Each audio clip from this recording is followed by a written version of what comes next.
azala ino mwana makulu azala ne Bugingo azala ina abana era tokola kugayi Bugingo sinabbi wa bulimba Bugingo ekimusumbuwa bwenzi kutagala na kuyigira mu byabufuzi ekisumbuwa Bugingo kuba omuloko tebakukiriza kuyigira mu byabufuzi omuloko olina okubanga oli nandi partisan uli akano enjawulo ya na Kakande ne Bugingo njawulo ezo omu mwezi omunabbi wa bulimba Kakande ne Bugingo wagani Kakande alimu obwenzi yiga yatamanyi Bayibuli naye nga alimu olufuusa kyenkunyonyodde kati biba byanjawulo kati labayo Katonda baga brother ni Makaba is the best kati mumanyi oba ogenda sinekyesamanyi wano mu kyaki Roni mumanyi naye kimusumba kimubugagga mugamba buli obugagga obwavu kireesa obuzibu oyo Roni yes kati labayo akana akantu njagala abantu mukitegere okuba leero nabbi Bwino Boa oyali ow'obulimba yayigiriza Kakande ati Kakande yalina ekirabo n'amugamba ogenda kufa buli mwavu tegazi Kakande yali ku mazima agabala byekkubo mazima yava Full Gospel Church Bwino Boa yali Kakande waffe Kakande amanyi Bayibuli kubanga ne bagamba lone yava wa Kakande akyekunyonyodde mubagamba Pastor Sozi Steven ow'ekalero yalina amaanyi kakati olwala sozi omumanyi gwe sozi naye ali musayansi ngenda okugamba sozi yasinga obuyaye wano kandi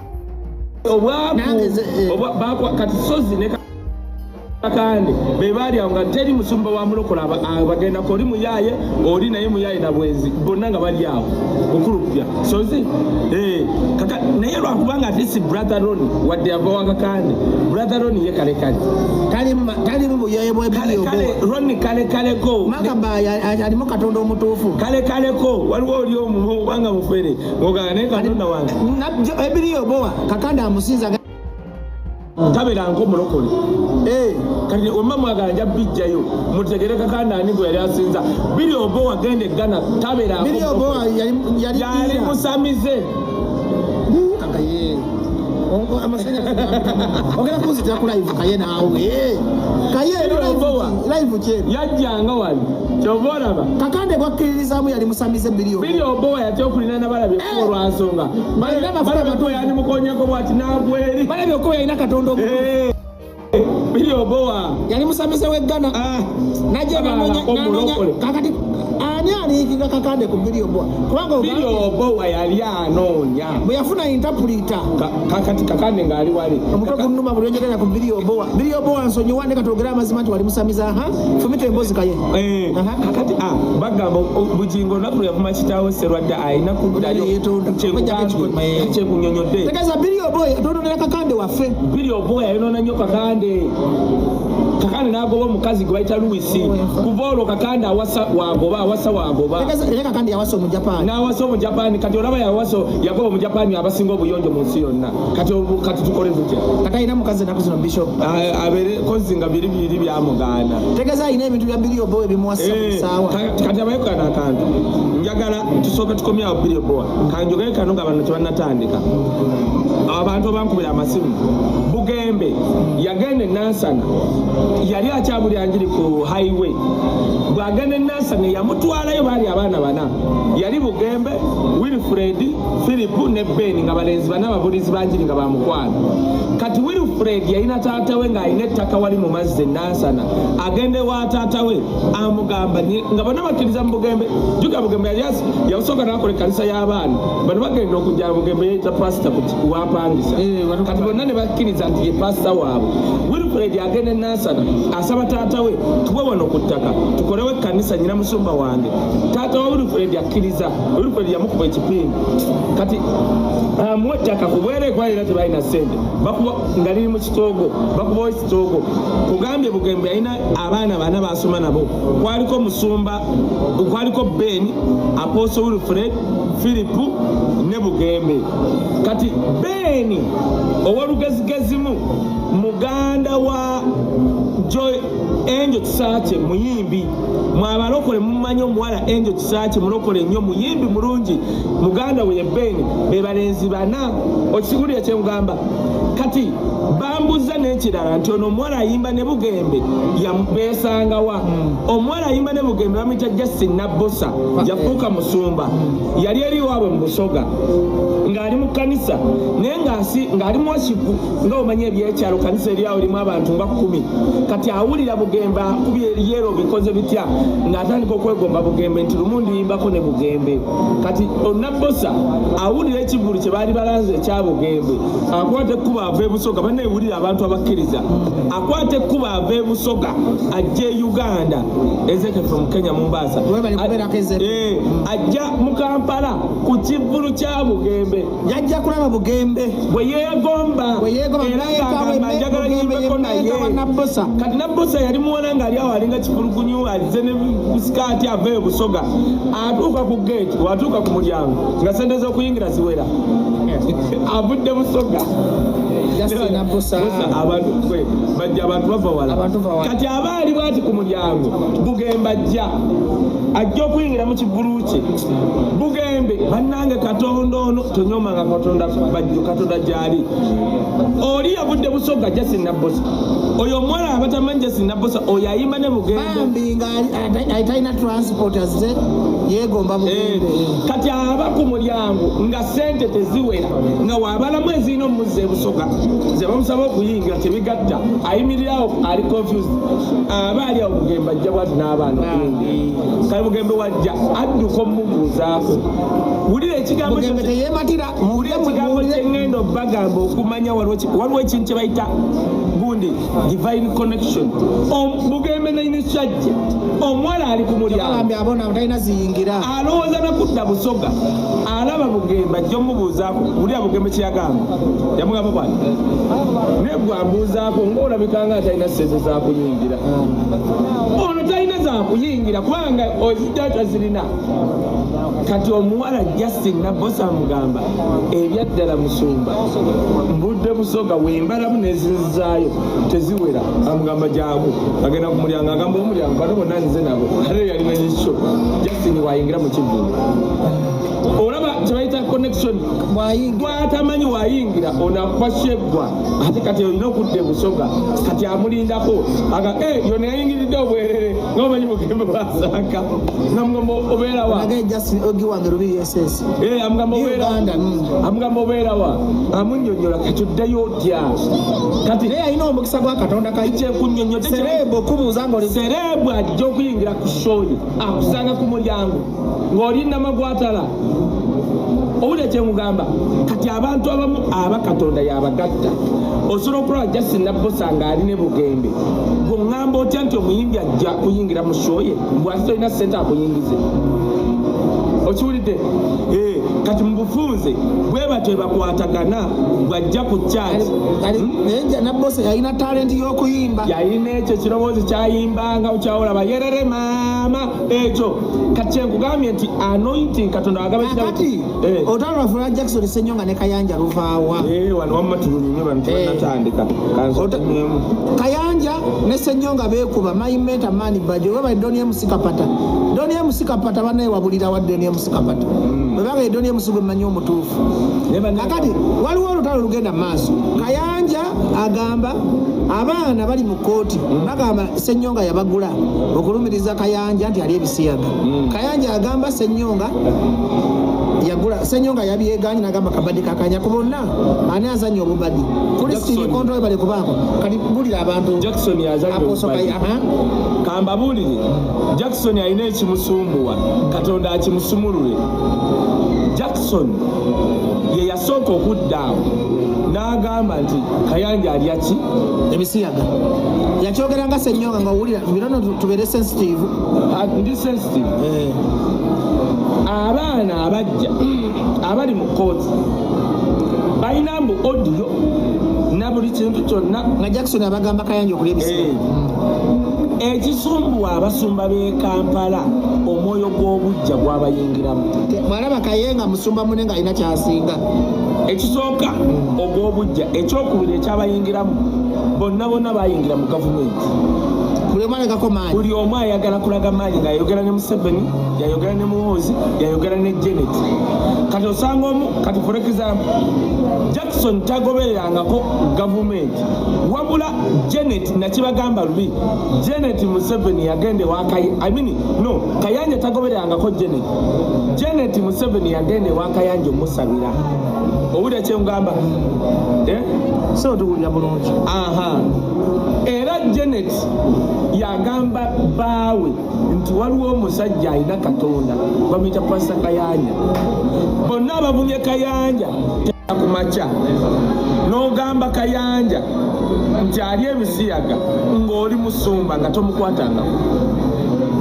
Okawulira bano abaana ababaire balumiriza ate bo nyini bagamba ono yabagula era balina obujulizi era bagenze mu kooti. Naye Kayanja asobola okulya ebisiyaga nemumanya kyekunyonyodde kiringa okugamba omuntu nti wisdom mbega kati nsobola okuba mbega n'omanya ate bwe bambega bati bankubuulira ebyama kyekunyonyodde eza bwe bamanyi nti wisdom mbega kuyambe tomubuulira byama kati tosobola kuŋŋamba level ya Jackson ya Kayanja ebisiyaga yandibiridde na mu nnyonyi nga tomanyi. Kankuwa example, waliwo omukazi awo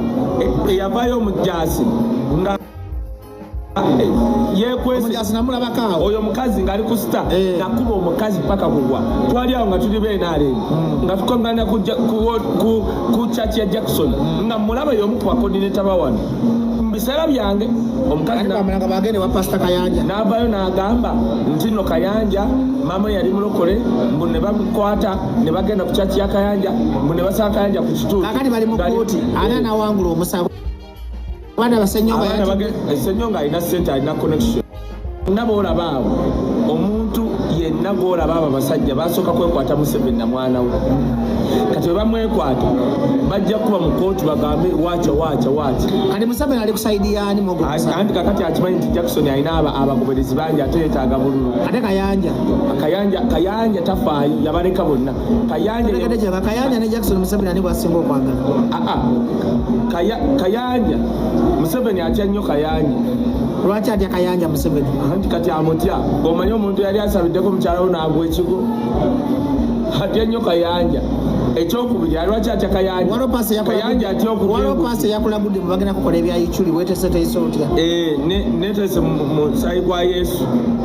Aleka kati otambudde Kakande banakusindikira amagi. Wende.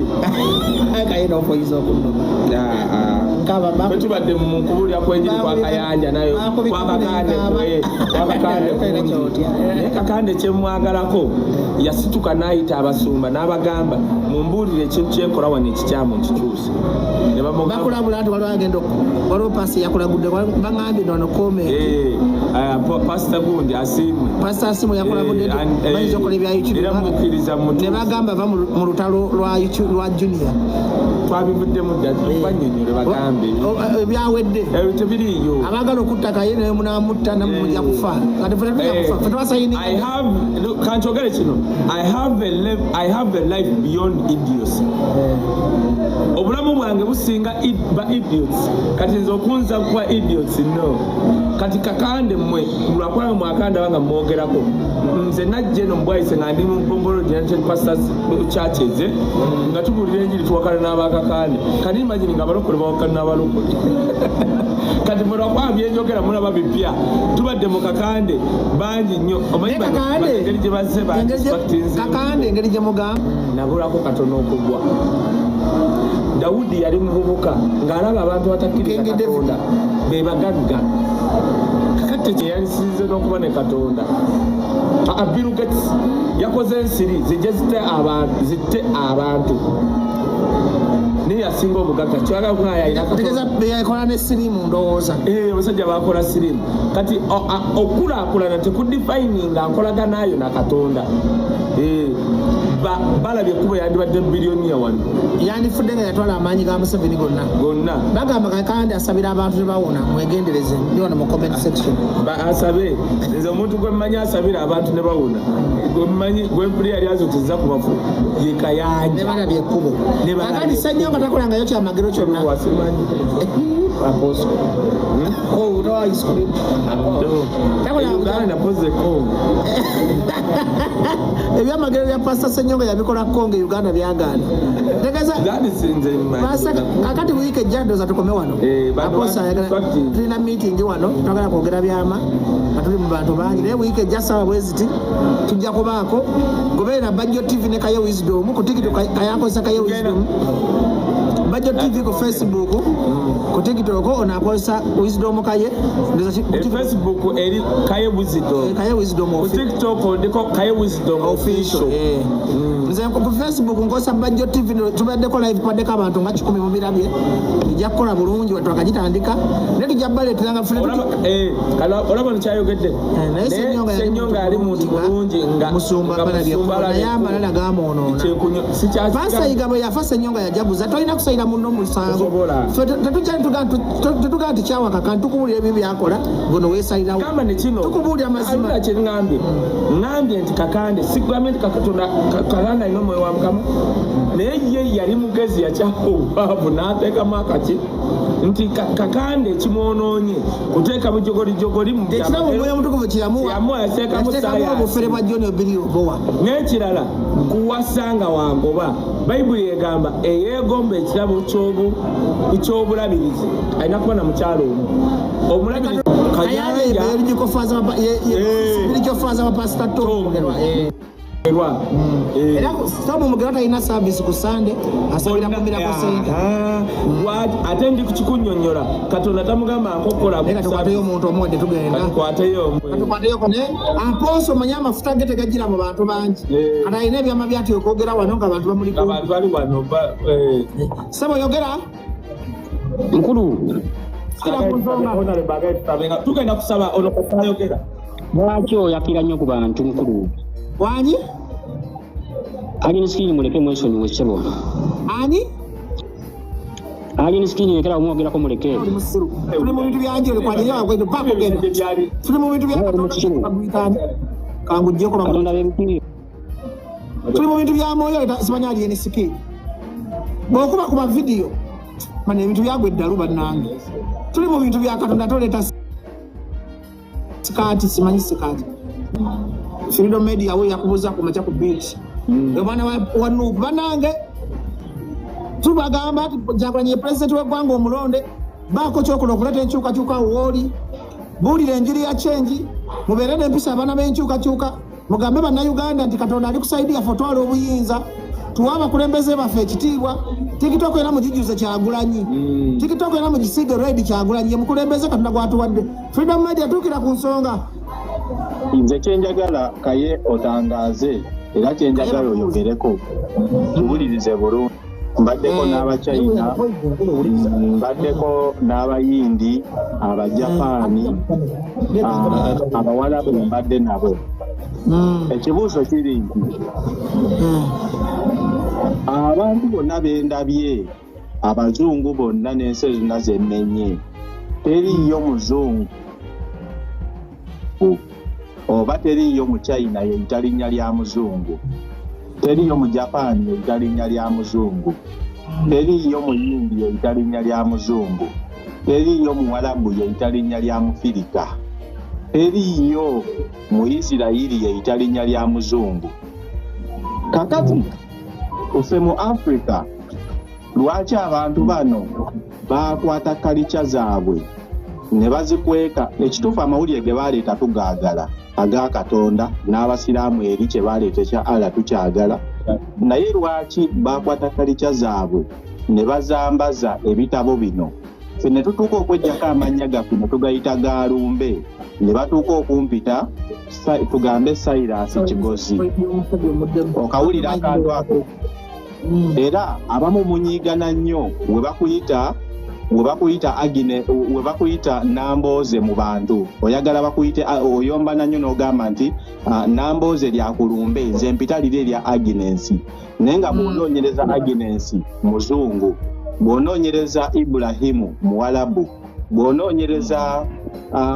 kwegamba lwaki ffe Abafirika tweggyako amannya gaffe tukoze tutya okulabika nga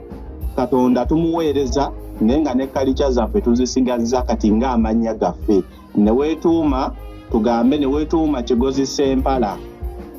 okiwulira ekintu ekyo ate ne Katonda n'osigala ng'okola ki nga naye obuweereza lwaki ebyaffe babituuma ng'ebya sitaani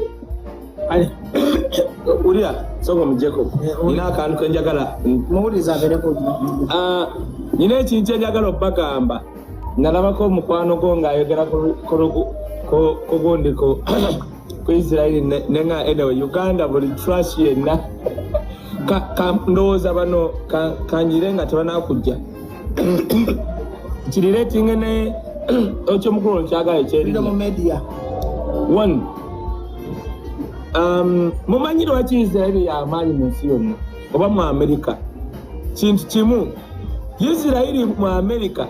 it is not even beyond 2% actually abajo abali mu America abajo abali mu Europe as a whole tebasuka 4%. Now the question is lwaki ensi za Europe zonna n'eza America ne America nk'ogitadde bw'okwata ku Israeli bakulumba eddiini y'abalokole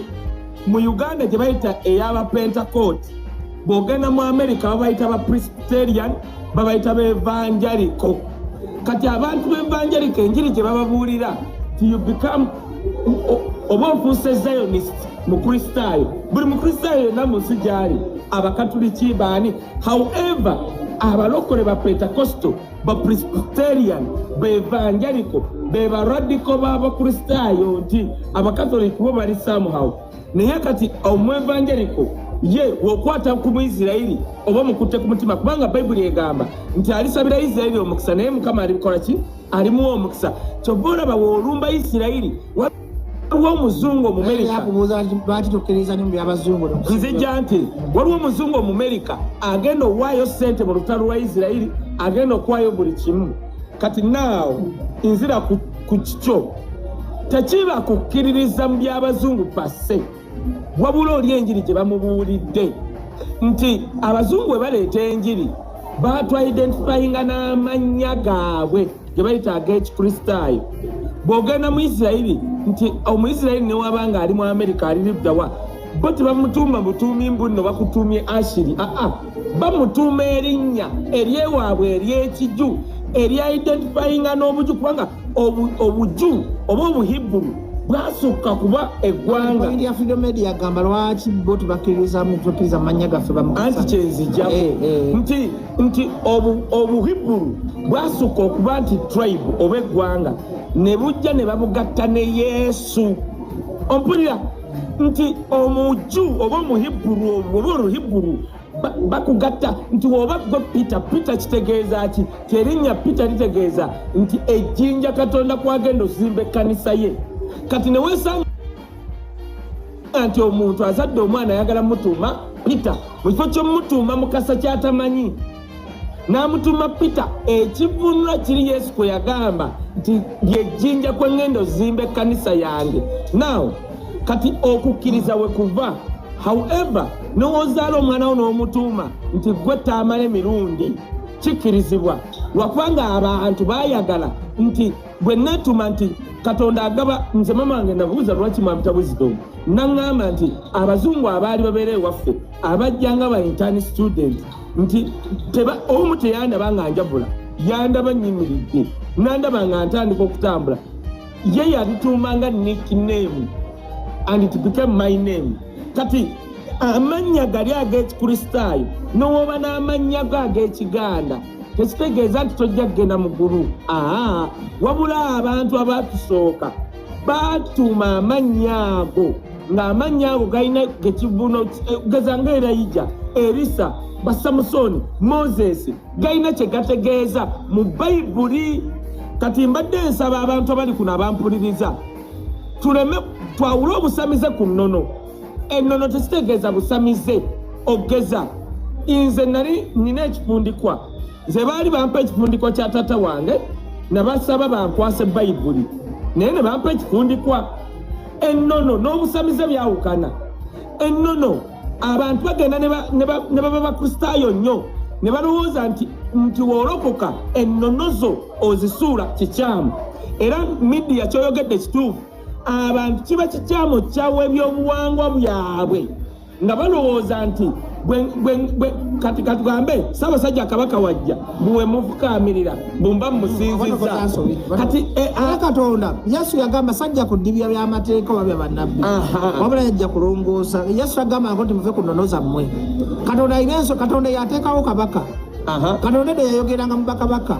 That's why nti kabaka balina amaanyi. Njeraba ozanyisa kabaka n'okera n'ovuma kabaka Ronald Muwenda Mutebi. Katonda yamuwa obuyinza okuba nti kabaka Katonda eddensi kabusabosa okusimba bwa Kakande siri katonyike simu eggwanga we libaamu kabaka mumpulirize bulungi kale mutwale kino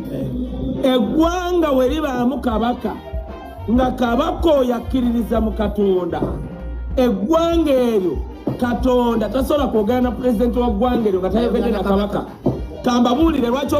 kabaka wa Buganda w'amaanyi wano spiritually nga buli amukuba Museveni sigamba nti ayagala nnyo kabaka kuba byayogera abaganda kabaka Museveni yabyogera. Kambabuulire obwakabaka bwa Buganda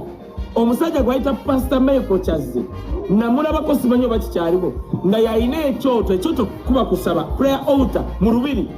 Kabaka wa Buganda baali bamuwa we yali afumbirwa batuuka nga Archbishop Nkoyoyo yali amuganya ofukamira. Kabaka wa Buganda n'agamba mu maaso ga Mukama afukamira tafukamira. Lubaga weeri lwali lubiri bwa kabaka Namirembe obusiraamu kyova olaba buli pulezidenti wa Uganda ajja neyepanka ku bwakabaka obwo avayo yatutte ekikolimu. Ani yali amanyi kyoba tasobola okufiira Zambia nali Zambia ensi sola gibeera Wisdom onyonyodde bulungi naye nsaba onyonyodde bulungi naye mbadde nsaba otuuseemu bw'oti singa Bayibuli ne Kurani byatandikira mu Africa abazungu bano bandikkiriza kuba amanya gaffe automatically gandibaddemu mu bitabo ebyo. Abazungu bano bandikkiriza okubayita amanya gaffe ne bagatta ku gaabo. Kati kanjogere bwe nti nga filosofa siteebereza kuba tekyaliwo naye ekisooka kanjogere bwe nti ndoza kyagezaako okutegeeza abantu kye batamanyi abazungu bwe basinga obusamize. Kanti bagambe mu Isirayiri bantu bangi abatakkiriza mu Yesu era bw'ogendayo okulambula bakuwewuunya naddala bw'obuwala obwo bw'ennaku zino bwewuunya. Abazungu balina amakanisa nga bagayita Satanism churches ng'ekyakyo giyingira bwoti nga bubasinza sitaani era tebabalimbanga. Abazungu bwano tetusamira omuzungu okusamira asaddaaka abantu ekyo kimu. Ekirala kiro kyemadde okugamba nze ndowooza abazungu bakozesa eddiini ne bagiyingizamu ebyobufuzi n'okulaga omwana w'omuddugavu nti kala y'omuddugavu kyetegeeza ekibi. Abazungu oyogedde point enkulu eyogera gye njagala okuwulira. Muwulira kino kye bagamba nti Yesu yali muddugavu. Lino katono kankimalayo kino lwaki abantu bagamba abamu nti Yesu yali muddugavu. Abayisirayiri tebabeerangako bazungu. Abazungu be batya. Abazungu mulaba babayita kyogere ntya. Actually Jews are not white people. Okiwulira kyova olaba Katonda bwe yatuuka okuddusa omwana we Yesu yamuddusa mu Africa. Yesu manyi okimanyi Yesu yakulira mu Africa mu Egypt bamuddusa agenda okukoma mu Isirayiri ng'ategeera. Kati ekibuuzo lwaki Katonda yagamba mu all continent ono omwana bamudduse eno. Yesu tabeerangako omuzungu ebyadda because Jews bwe babola abazungu abajju tebabolanga bazungu baki tukitandikirako Sunday ejja Freedom Media Sunday ejja tukomawo abana abaami batandise mugobere Freedom Media ku Facebook ne ku gundi wonna bana batasobodde kuyita mu tusonyiwe ndaba muli bangi nnyo. Sunday ejja mujja funa omukisa apoosa ajja kubangawo. Twagala muyige mwesalirewo omulimu gwaffe kubabuulira mazima. Tukooye obufere mu basumba, tukooye obufere mu gavumenti. Ekitukubye abasumba abafere nti babuulira endiga ebyobulimba, endiga ne zitwala bye boogera, endiga ezo ne zigana okwenyigira mu kukyusa eggwanga lyazo. Atwaga tuziggula amaaso ffe Katonda atuwa ekirabo mu ggulu kubanga tulaba tunakyusa eggwanga tugendeko mu makyaki tugendeko mu masomero tugendeko mu bavubuka twagala sensitization tuli mu kibaita mindset change buli muntu ayige mu sekita gyalimu mwata wali twali mu lotale katuli mu makyaki tujja genda mu basuubuzi fe omulimu gwaffe kuggula bannayuganda maaso mugoberera amazima tutuuka okufuna enkyukakyuka nga mwenna muli stede and set mwebali nnyo kwagala puroguramu eno mutugatu era aposo ajja kujjanga buli sande abawe bwino tujja kujjanga n'emiramu egy'enjawulo bwe tuva ku siesa ya kyaki tugenda ku sekita y'obulimi tugendako mu sekita ez'enjawulo fe twewaayo obulamu tetujja kufa kubanga tetumanyi katonda yatuleeta ku nsi sifa abeetonda katonda yatonda fe tuliwo okwogera amazima n'oba muganda wange nkwogerako amazima because tulina otambuliza ensi eno ku mazima mwebale kubaako bangi tubaagala nnyo mwekuuma essiriimu mwekuuma ebirwadde tujja bayigiriza byonna katonda mumanye katonda eggwanga erimanyi katonda eggwanga erimanyi katonda yeggwanga katonda lyawa omukisa mbaagala nnyo stay blessed mwebale nnyo mwesige katonda mwagale katonda mubeere mu katonda omuntu ali mu katonda katonda tasobola kwerabira muntu era katonda teyerabira bannaku be mubeere bulungi obatugaye tujja tutuuka okusaba ebirabo